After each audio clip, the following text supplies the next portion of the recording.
Praise the Lord. ஏசாயா 45 அதிகாரம் 2 வசனத்தை வாசிக்கலாம்.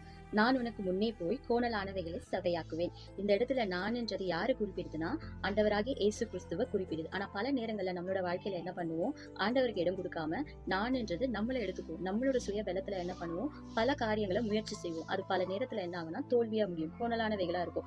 இன்றைக்கு நம்ம ஒரு சரியான தீர்மானத்தை எடுப்போம். என்ன அப்படின்னா, ஆண்டவருக்கு நம்மளோட வாழ்க்கையில இடம் கொடுக்கும் பொழுது அவர் கடந்த காலத்துல நம்ம எதெல்லாம் கோணலா இருக்கோ அது எல்லாவற்றையும் சரி செய்ய வல்லவரா இருக்கிறார். நீதிமொழியில ஒரு வசனம் இருக்கு, 19 அதிகாரம் 3 வசனம். மனுஷனுடைய மதியீனம் அவன் வழியை தாறுமாறாகும். நம்ம சுயமா ஒரு விஷயத்தை யோசிச்சு செயல்படுத்தும் பொழுது நம்மளோட வழி என்னவா இருக்கும்னா தாறுமாறாகும்னு வேதம் சொல்லுது. அதுவே நீதிமொழி 3 அதிகாரம் 6 வசனத்துல சொல்லப்பட்டிருக்கு, உன் வழிகள் எல்லாம் அவரை நினைத்துக்கொள், அப்பொழுது அவர் உன் பாதைகளை செவ்வைப்படுத்துவார்.